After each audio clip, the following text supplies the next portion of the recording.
Demain s'ouvre à Montréal la conférence de l'ONU sur le climat. À cette occasion, la France rappellera, et j'espère avec des trémolos dans la voix, son engagement de réduire enfin les gaz à effet de serre. L'ennui, c'est que sur le terrain, c'est pas aussi simple.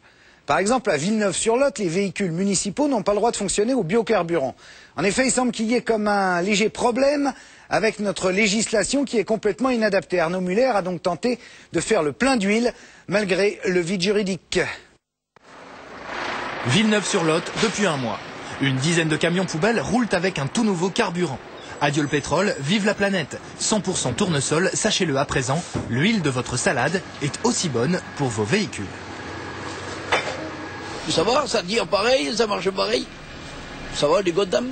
Ça abîme pas le moteur? Non, je pense pas. Les mécanos l'ont bien dit, alors on est content.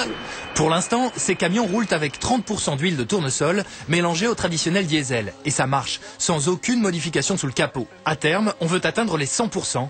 Une révolution verte. Quand on voit les multiples avantages, remise en culture de jachère, pas de pollution, indépendance énergétique relative, notamment à l'égard des pays producteurs de pétrole, honnêtement, on ne comprendrait pas que les pouvoirs publics élaborent un niveau de taxation qui étouffe dans l'œuf cette initiative. Car cette initiative est menacée. Notre maire est un hors-la-loi. Explication. Depuis 2003, l'Europe autorise ce biocarburant. Regardez, c'est écrit sur cette directive, petit j, l'huile végétale pure est dans la liste des carburants verts à développer selon Bruxelles. Pourtant aujourd'hui, la France curieusement n'a toujours pas retranscrit ce droit européen dans notre loi. Alain Juste, fournisseur et inventeur du procédé. C'est lui qui a poussé les politiques à tenter l'expérience. Militant écolo, 15 ans qu'il se bat pour faire reconnaître son huile, mais rien à faire. Poursuivi par les douanes et condamné à 10 000 € d'amende pour commercialisation illégale de carburant. C'est illégal en France, on est bien clair, hein, mais c'est légal en Europe. Et comme le droit européen est supranational, je suis dans toute égalité par rapport à l'Europe. 120 000 km à l'huile sur le compteur de sa voiture et pas une panne. Le bandit de grand chemin a converti une centaine d'adeptes. C'est le dealer, voilà, c'est ça. C'est tout à fait. Et ça fait combien d'années que vous roulez à l'huile? 10 ans. Et votre voiture, aucun problème? Aucun problème.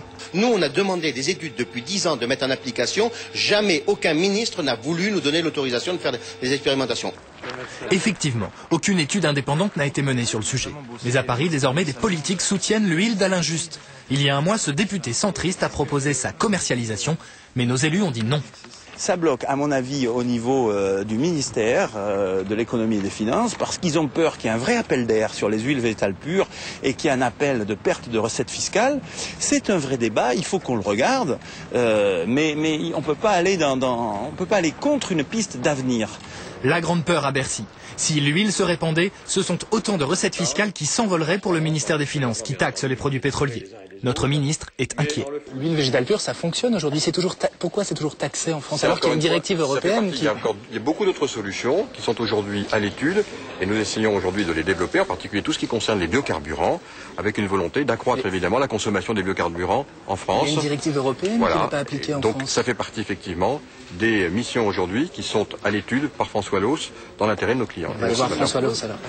Ça, en rugby, ça s'appelle beauté en touche. Le ministre nous renvoie donc vers son collègue du gouvernement.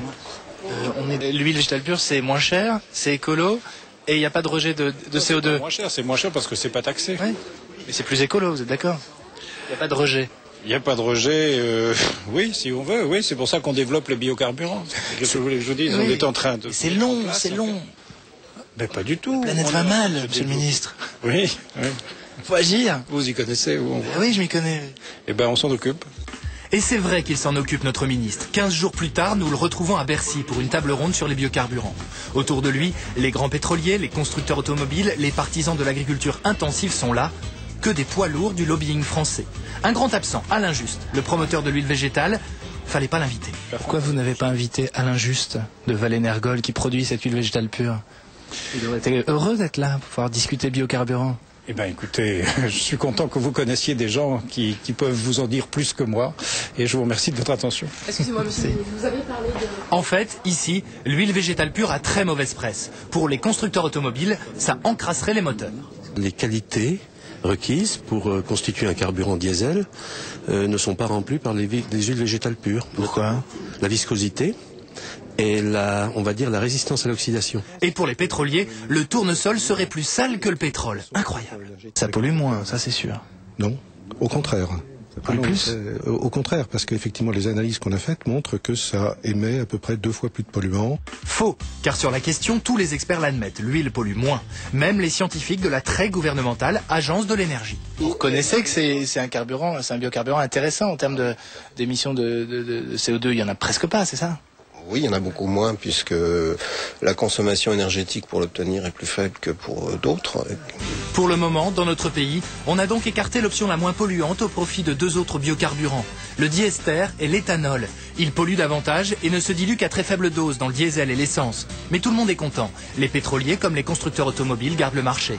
La révolution verte attendra. Ou alors, si vous voulez rouler propre, 2 solutions. Soit entrer dans l'illégalité, soit déménager chez nos voisins allemands.